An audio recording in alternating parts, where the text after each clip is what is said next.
श्री शंकर भगवान व भक्त महानंदा. नमस्कार मंडळी, कसे आहात आपण मजेत आहात ना? आपण मजेतच असाल, स्वस्थ असाल व मस्त असाल अशी अपेक्षा करून मी आपले माझ्या यूट्यूब चॅनलवर सहर्ष स्वागत करीत आहे. मी आपणास आज एक कथा सांगणार आहे.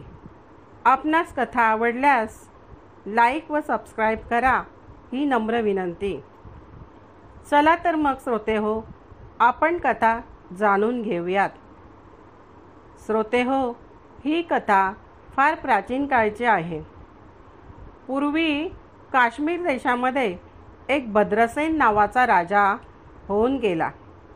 त्याला सुधर्म नावाचा एक मुलगा होता आणि प्रधानाला तारक नावाचा मुलगा होता. दोघे एकसारखे व एकाच वयाचे परममित्र होते. ते एकत्र विद्याभ्यास करीत. ते दोघेही शिवभक्त होते. गळ्यात नेहमी रुद्राक्षमाळा घालत असत आणि कपाळाला भस्म लावीत असत. सोन्याचे अलंकार ते काढून टाकीत असत. त्यांना ते आवडत नसत. एके दिवशी पराशर ऋषी हे भद्रसेन राजाच्या राजवाड्यात आले असता राजाने त्यांची षोडशोपचारे पूजा केली व हात जोडून राजाने ऋषींना सांगितले, माझ्या मुलाला वेड लागले आहे. सोन्याचे अलंकार फेकून देऊन रुद्राक्षमाळा तो धारण करीत असतो.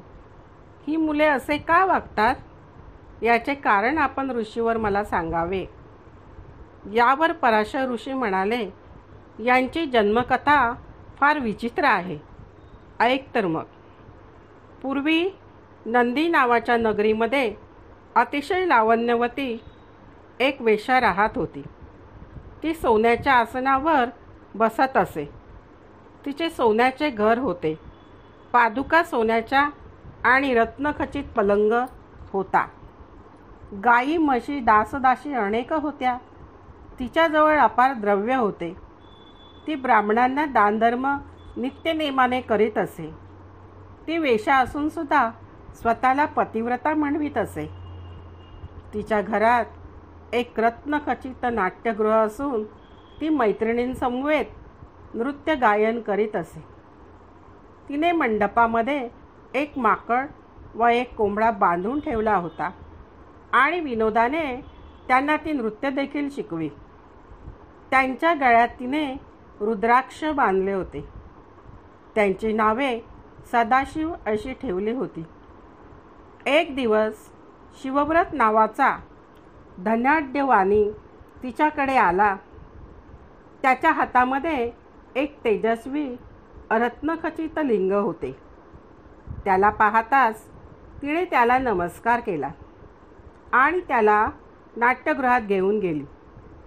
त्या लिंगाचे तेज सर्वत्र फाकत होते. तिने आपल्या मैत्रिणींकडून ते लिंग विकत देणार का असे विचारले. यावर तो वाणी म्हणाला, 3 दिवस ती वेश्या माझी पत्नी होऊन पतिव्रता धर्माने जर वागेल तर मी तिला ते लिंग जरूर देईन. ती महानंदा वेश्या या गोष्टीला तयार झाली. तिने चंद्रसूर्य साक्षीला ठेवून लिंगावर हात ठेवून ती त्याची पत्नी झाली. वाण्याने ते लिंग तिच्या हाती दिले आणि म्हणाले, हे लिंग मला प्राणाहून देखील प्रिय आहे.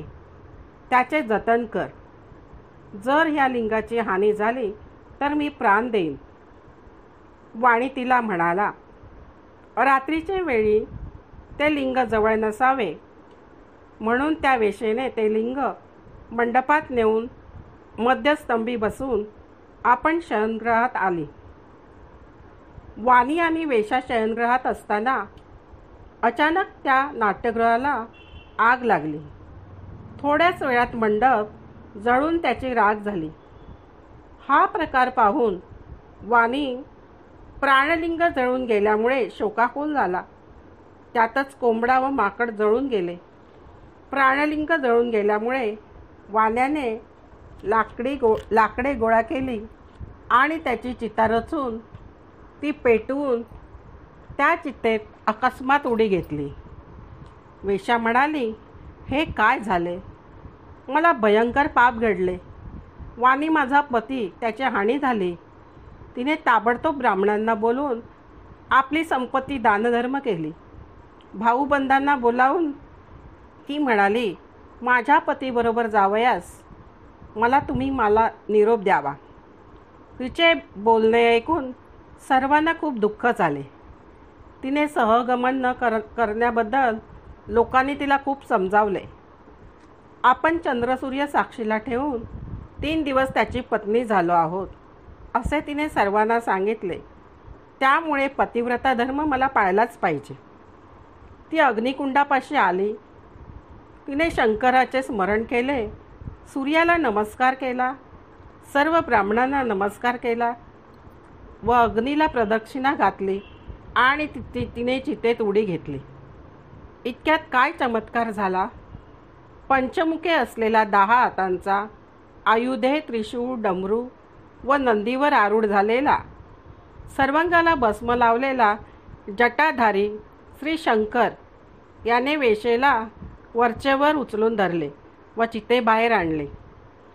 तिच्यावर प्रसन्न होऊन वेशेला श्री शंकराने वर मागण्यास सांगितले. श्री शंकर म्हणाले, शंकर म्हणजे वाणी म्हणजे मीच होतो. तुझी परीक्षा पाहण्यासाठी मीच सर्व काही केले. रत्नलिंग स्वतःच माया केली, अग्नी केला, मंडप जाळला मीच. तुझे सत्व पाहण्यासाठी तू आपले पतिव्रता व्रत पुरे केलेस. तू खरोखरच पतिव्रता आहेस. आता तुला काय हवा आहे तो माझ्याकडून माग. श्री शंकराने असे वेशेला सांगितले. वेश्या म्हणाली, हे चंद्रमौळी, माझ्या इष्टमित्र बंधू वर्गांसह आपण सर्वांना स्वर्गामध्ये न्यावे, असे म्हणून ती शंकराच्या पाया पडली. तिचे बोलणे ऐकून श्री शंकर प्रसन्न झाले. त्यांनी सर्वांना विमानामध्ये बसून स्वर्गात नेले. पराशर ऋषी राजाला सांगतात, त्या नाट्यगृहामध्ये जळालेले माकड तुझ्या पोटी आले आहे व तुझ्या मंत्र्याच्या पोटी कोंबडा जन्माला आला आहे. पूर्ण संस्कारामुळे ते भस्म लावतात व रुद्राक्ष धारण करतात. त्यांच्या पुण्याची गणना नाही. अशा प्रकारे पराशर ऋषींनी सविस्तर गोष्ट राजाला सांगितली. राजाने ऋषींना नमस्कार केला. तात्पर्य, श्रोते हो, या कथेतील महानंदा वेशा ही शंकराची परमभक्त आहे. तिने नेहमी श्री शंकराचे गायन, वादन, भजन व नामस्मरण, एकनिष्ठ भक्ती व कोंबडा व माकड यांनासुद्धा भस्म व रुद्राक्षमाळा घालून ती नाचवीत असे. तिची आपल्यावरील भक्ती व पतिव्रता भक्ती व प्रेम पाहून श्री शंकर तिच्यावर प्रसन्न झाले. सध्या श्रावण महिना चालू आहे. श्री महादेव शंकर तुम्हा आम्हावरही असेच प्रसन्न होत, ही परमेश्वर चरणी प्रार्थना. श्रोते हो, आपणास माझी कथा आवडली का? आवडल्यास लाईक व सबस्क्राईब करून कमेंटमध्ये जरूर सांगा. आणि श्रोते हो, आपण माझी कथा ऐकल्याबद्दल खूप खूप धन्यवाद. श्री हर हर महादेव.